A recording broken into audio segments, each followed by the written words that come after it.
Hello everyone, thank you for watching my YouTube. If you like this video, please subscribe. Today I want to talk how some inmates misuse special programs that are meant to help them better themselves and learn and teach and educate. However, they use it to introduce contraband into our prison system. And I want to tell you a true story today about how myself and another inspector, along with the state attorney's office permission, used oregano to catch an inmate introducing marijuana into a prison here in Florida. And you're probably going to say, some of you right away, that has to be illegal. That is a setup. No way, shape, or form can you use oregano. That's entrapment. Well, that's not true, and I think after you hear the story, you'll understand how the oregano came to play. Thank you for watching. Please subscribe. And, you know, we have many programs for inmates, even though many of the public believe we do not have. Just here in Florida alone, we have all types of programs. We have agriculture, we have horticulture, we have fish farms, we have vegetable farms, we have small mechanic shops, we have automotive shops for training. We have all different types of things that inmates can use for learning. We have GED classes. We have drug counseling classes. These are just a few. There's a long list of things that are provided to inmates, even though many people say we don't give them the tools to educate themselves with. And when we do provide the tools for inmates to educate themselves with, we really mean for them to use them properly. And we mean for the inmates to learn and get out of prison and stay out of prison. But in the case I'm going to tell you about now, it's unfortunate that there are inmates who will use special programs to their advantage to try to make money. This is Avon Park Correctional Institution in Central Florida.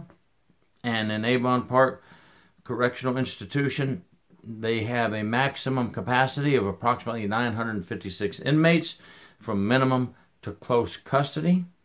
Avon Park used to be an old World War II Army Air Force field, and it was used in World War II by the Air Force, and the Army Air Force flew out of there and trained there in Avon Park Correctional. We call it the old Avon Park Correctional Bombing Range today, which is shared with the Florida Department of Corrections, this property.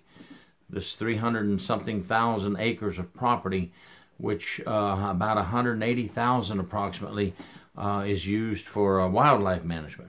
And the rest is used for some training with the Air Force, and the other is allowed to have the state prison with the inmates. And in this prison at Avon Park, there is no longer a horticulture program with sales every weekend for the public to come and buy plants. This story and others like it are one of the reasons that the public cannot enjoy purchasing beautiful plants raised by inmates at a low cost. We had information from an inmate that Big Country, who was the inmate that was working with the staff on the horticulture sales on weekends, on Saturday mornings, was involved with a person on the street, and he was getting his marijuana on Saturday mornings through drop-offs at the prison. So I listened to phone calls, and another inspector, Tom Sager, who is retired after 40 years in corrections, he was listening to phone calls. He actually found the phone call and told me, hey, they're talking about the whole setup and how it works. So Tom and I got together and we listened to the phone call. And what was happening, Big Country was told by a friend on the street, hey, I've got a guy that's going to come by and drop off your marijuana. How do you want it dropped off? Big Country tells him, there are some plants that are not for sale, so I want you to put it in the big plant, the potted plant, the big bush type tree with a blue ribbon on it. Those are not for sale. Tell him just to come in, look at the plants, and then bury it in the potted soil under the plant. and I'll get the plant and take care of it from there, and I've got a way to get it in. The guy told him, okay, listen, I'm not going to be able to make it this time, but I've got a guy coming in. And Big Country said, well, how am I going to recognize the guy? He says, well, listen, he's about 6 foot tall, 200 pounds, brown hair, and he will know to look for the blue plant. You'll see him when he comes in. He'll find the blue plant, and he'll leave it there for you. Don't worry. So Inspector Sager and I get a hold of the state attorney, and they say, okay, go ahead and be there Saturday. And our supervisors in Tallahassee told Inspector Sager and I to be there on that coming Saturday. And we had a state trooper.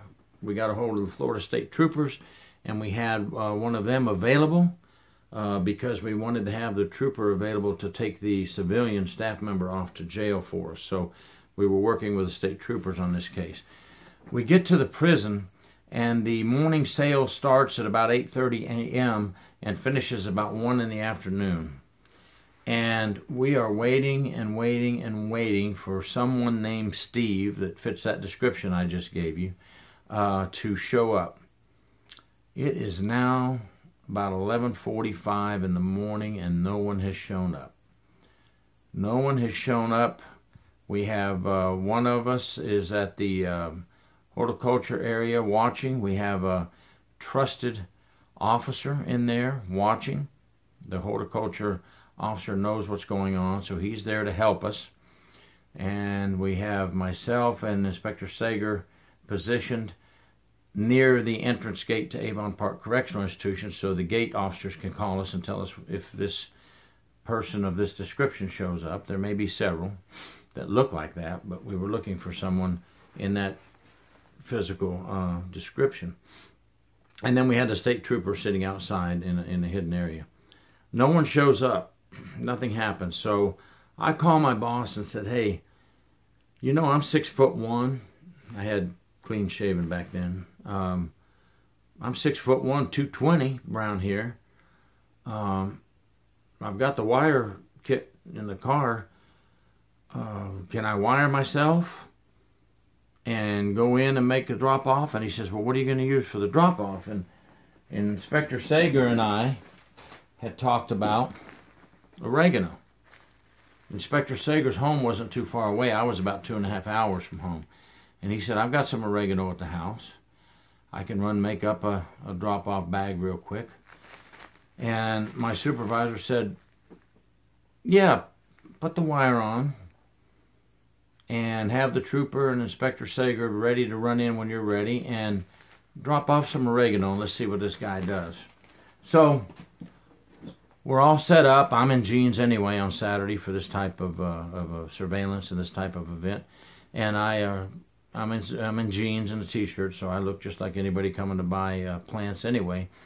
And I go in, and I'm looking at the plants, and I walk over to the plant with the blue ribbon, the tall bush-like plant, and I pick up the plant, and I look over to him and say, how much is this plant? I'd like to buy it. He immediately goes, no, that plant's not for sale.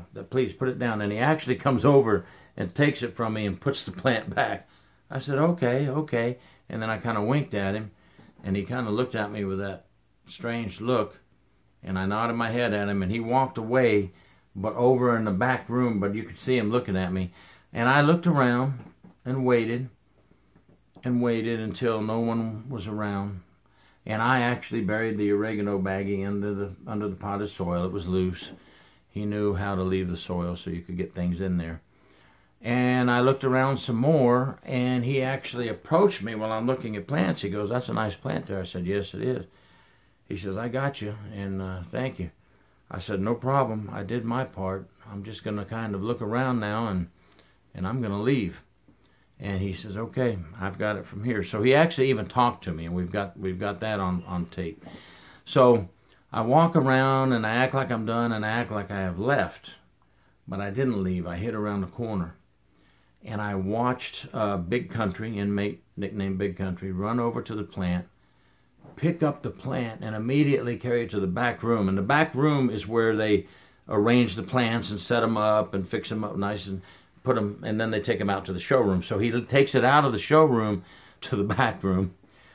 I notify, they're listening to me. I say, Tom, come on in, and ask the trooper to come in.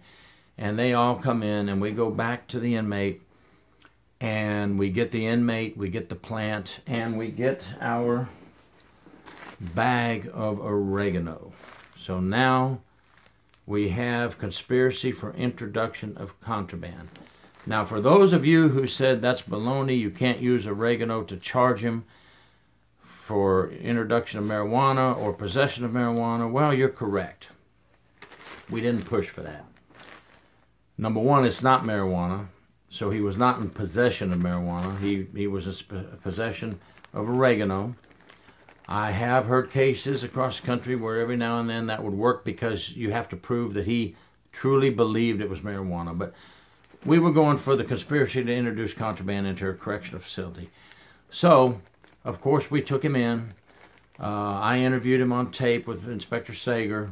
We let him listen to him talking to the street person.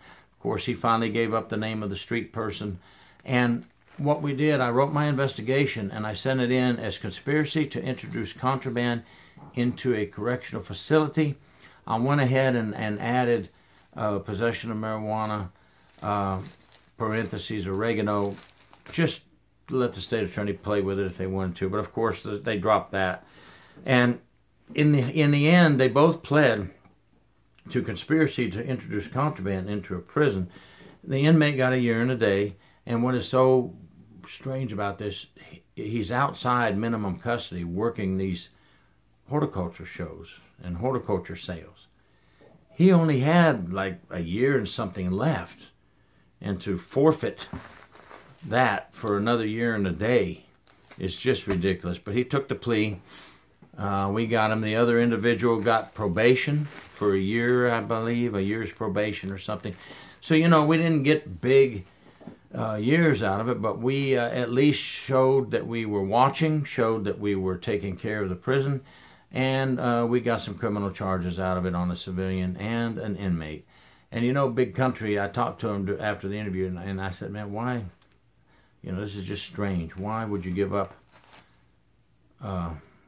all that freedom just for this? And he actually shook his head. He put his head down. He said, man, I'm just stupid. I was doing it for some guy inside, another inmate, and I was doing it for him. And, you know, I listen to these inmates trying to use me to help them because I'm on the outside working this horticulture project. Well, you know what? I kind of believed a little bit of what Big Country told me. I think he was being used by some inmates, but you know what? He's a big boy. He's a big, strong boy. That's why they call him Big Country. He knew all he had to do was say no, and he didn't. But the bottom line to all this is we give these programs to the inmates to help them better themselves, and some of the inmates take these programs and use them for this kind of activity. And that is what ruins it for other inmates trying to get an education and do the right thing. That program doesn't exist anymore. They don't want to risk any more outside sales of the horticulture plants for things like this that can go on. And who knows, before this happened, how many times contraband was taken to that horticulture sale and dropped off inside plants and got back inside the institution. So there's my true prison story from Avon Park, my oregano bust, I call it. I always called that one my oregano bust, and I actually got to wear the wire myself. Heck with it. We didn't need the guy to show up. Thank you for watching my channel. If you enjoyed this video, please subscribe. See you next time. True Prison Stories.